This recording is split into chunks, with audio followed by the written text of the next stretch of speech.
get my nails done, I wanted like a neutral nude color because I like the way that looks. Because once your nails start to grow, honey, I don't like to see my nail, like, it just looks trashy to me. It gradually increased the way she would tell me, oh, you're so basic, you don't even really dress up like that, or you don't really wear much. Okay, so what's your point? You're here, aren't you?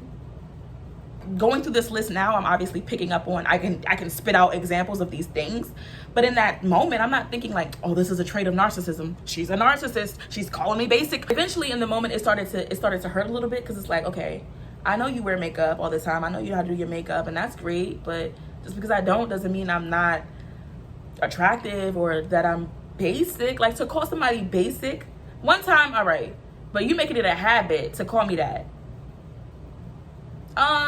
Head tilt. The number 7 sign that you might be dating or dealing with a narcissist: they gaslight you. Gaslighting is a form of manipulation and emotional abuse, and it's, once again, a hallmark of narcissism.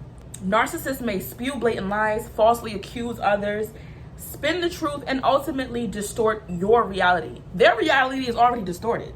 Let's make that clear. Their reality is already distorted. Now they got you in their web. They're going to distort your reality, your perception of things, right? They're going to make sure that you think you're the problem all the time. At no point are they ever at fault. Are they ever to blame? It's always you. Number 1 being, you no longer feel like the person you used to be. You feel more anxious and less confident than you used to be. You often wonder if you're being too sensitive. And that was what had me. It's not that serious, right? She's calling me basic, but it's not that serious. Why should I don't care what she says. You start to question yourself. Your perception becomes distorted and starts to align with what they have going on in their head. You're apologizing often. Like I said, I was always the first person to apologize with any Sagittarius. Really. Once it gets to that point, they always feel like I'm doing something wrong, or I'm always doing something wrong, or whatever the case may be. I'm always the first person to apologize when it comes to a Sag, and I don't understand why. The number 8 sign that you may be dating or dealing with a narcissist: they dance around defining the relationship. If your partner is exhibiting some of the other symptoms on this list and won't commit, it's likely a red flag. Some narcissists will expect you to treat them like they're your partner, so they can reap the intimate, emotional, and sexual benefits, while also keeping an eye out for prospects who they deem superior.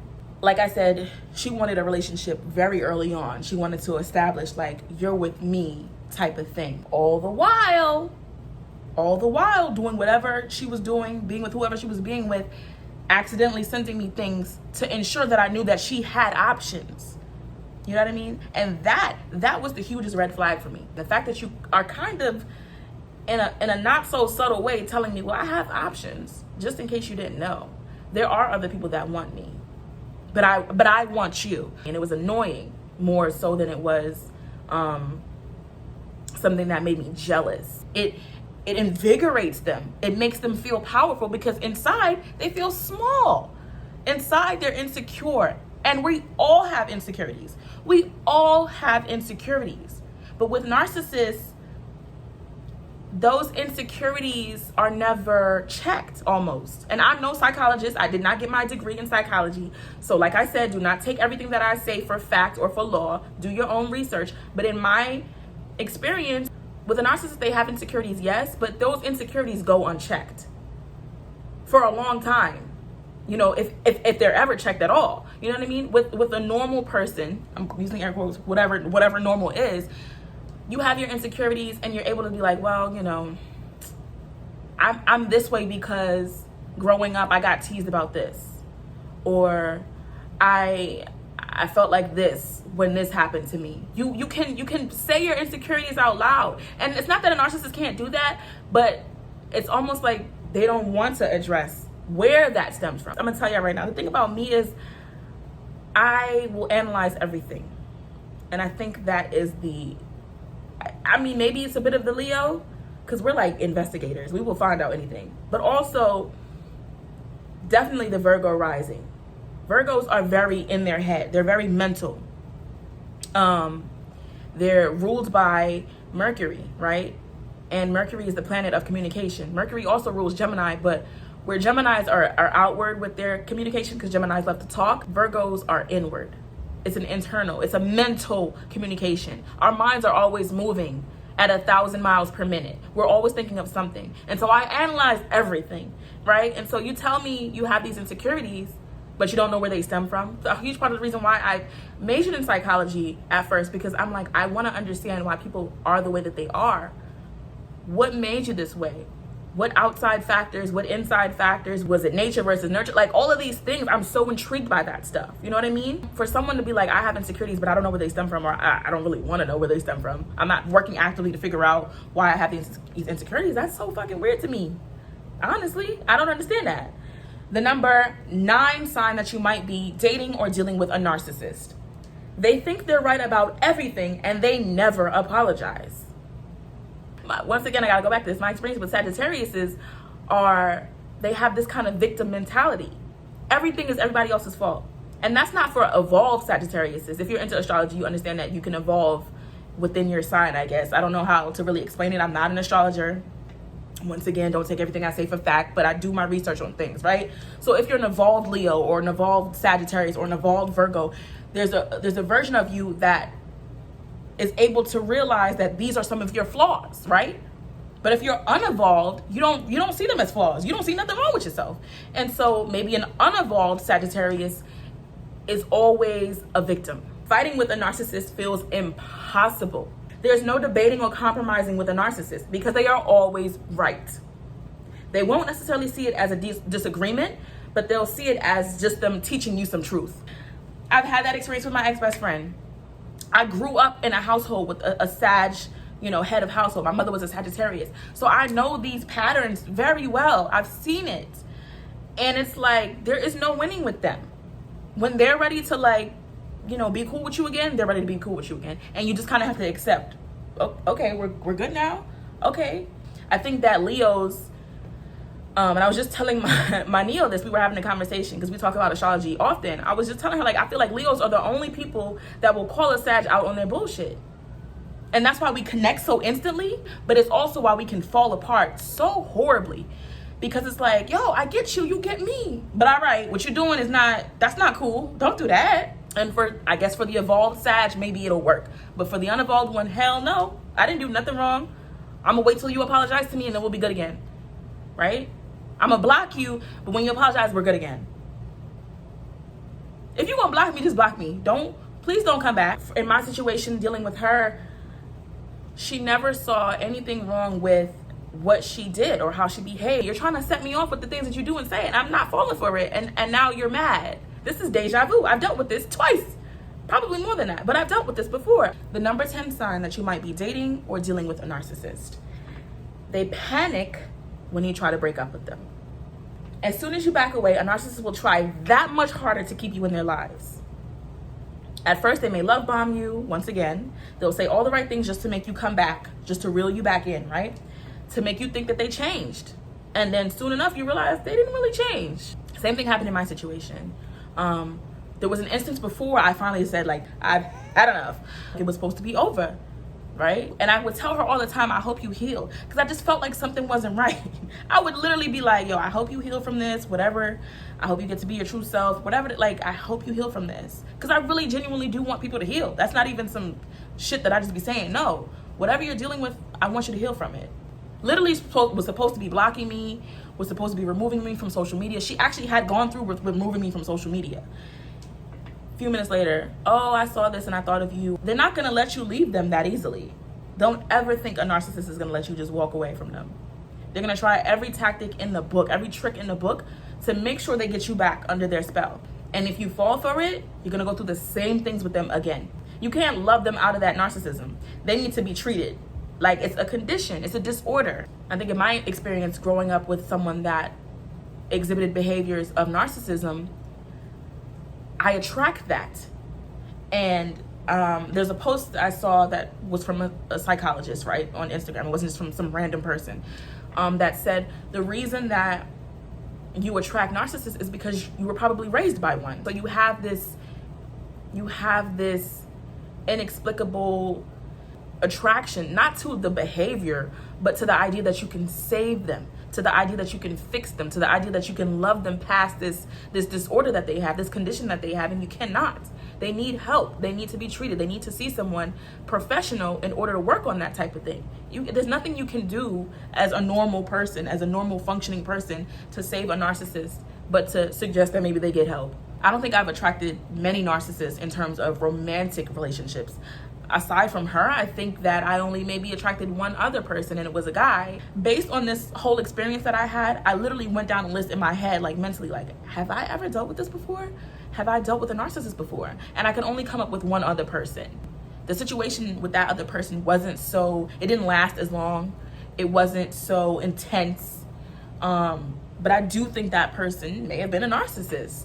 In my case, I may draw in or attract female narcissists, right? More often than male narcissists, just because that's the energy I grew up around, right? So it might be that I'm more prone to attracting that type of energy from a female versus a male, because I literally could only think of one guy that I would be like, yeah, he was a narcissist. I don't have enough fingers, but the 11th sign that you're dating or dealing with a narcissist is when you show them you're really done, they lash out. And when I tell you baby lashed out, baby lashed out. Okay? Let me tell you how this girl texted me nonstop. I wasn't responding. The whole time I did not respond. Texting me back to back to back. Made a whole TikTok video of us and like all of this stuff to try to get me back. And I'm like, no. Because when I'm done with you, I'm done with you. The whole week, from that Sunday to literally almost that Sunday, the whole week, she was texting me. On top of that, then she started texting me from other numbers. She texted me from another number, and she would send like these little, because I'm into astrology, and she knew I was into astrology. She would send these little astrology quotes like, oh, you shouldn't give up on this person. This person cares about you. Love is not going to be easy. You should work through this. I have never experienced anything like this in my entire life. I'm like, yo, shorty is bugged. Texting me from at least 3 or 4 different numbers. And eventually called me, and when I called her out on it, I said, so you're gonna stop texting me from random numbers now? I don't know what you're talking about. Why would I do that? Why would I text you from random numbers? You said you were gonna block me, just block me. This is really interesting and really twisted, right? So she read my book. You guys know that I have a memoir that I wrote about my life at age 27, just that year of my life, right? It's called The Harlot Manifesto. I'll link it down below. She read my book. She was taking little digs at me based on the stuff that was in my book. Well, that's why this probably happened to you. And that's why you're probably single. Because, oh, okay. Ultimately, she was texting me from all these different numbers. I kept ignoring her. But at some point, you have to just stop and block me, because that's what you said you were going to do. And I was like, listen, are you done? Are you going to block me now? Like you said you were going to block me days ago? Like you keep texting me, you keep messaging me from these different numbers and all this stuff. Just let it be over. She was like, yes, I'm officially done. I'm officially done with you. I'm blocking you, right? At that point, I'm like, you're not going to stop unless I stop you. Blocked her. And then another message came in from a random number, right? Same type of area code. So I'm like, I know this is you. I can't, oh, now you want to block me and blah, blah, blah, blah, blah, going in. And I'm like, yeah, you're crazy. That one question, are you a narcissist? I asked her that once when we were on the phone. I said, would you consider yourself a narcissist? And her response was, sometimes I can be. That's as good as a yes. That is as good as a yes. Because if the answer is not immediately no, it's a yes. A narcissist knows that they're a narcissist, right? They'll either upfront admit it because that's just what it is, or they will show you with their actions. Her actions validated it at every step of the way. Literally, I've given you examples from this whole list of things that she did. She said, do you think you're a narcissist? And I said, no.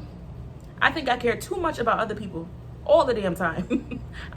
I've put so many people ahead of me in so many situations that it's just like, now I'm reclaiming my time and like reclaiming my, my womanhood and all those types of things. And I talk about that in my book, like, done putting men ahead of me, done putting anybody ahead of me. I'm here to really be selfish, because I know I have a purpose. I know there's a reason that I'm here in this body, on this planet. Like, there's a reason. if you feel like you're dealing with someone in your life that's like this, know that you cannot change a person with narcissistic personality disorder or make them happy by loving them enough or by changing yourself to meet their expectations. They will never be in tune with you, never empathetic to your experiences, and you will always feel empty after an interaction with them. Essentially, you'll never be enough for them because they're never enough for themselves. But they will work their damnedest to make you believe that it's always you. So you have to realize that and move on, move forward, let that person go. That whole ordeal was exhausting. I don't ever want to do this again, baby. What is this? I'm gonna have to give Narcissists a no thanks, I've heard enough. No thanks, I've heard enough. I don't want no parts of that. Drop a comment below if this video has helped you in any way. Maybe you realize that you have some of these tendencies that you might need to work on, or maybe you realize that someone in your life has been exhibiting these tendencies for a while now and you just couldn't put your finger on what it was. Because I think that happens too. We don't know how to call it. We don't know how to be like, oh, this is what this is. This is this behavior. This is this disorder. Because that's not something that's just common knowledge. You know what I mean? You may just be like, oh, this person's a little selfish. When in actuality, they have a whole disorder that they need treated. They need to work on. Thank you guys so much for watching. See you guys in the next video.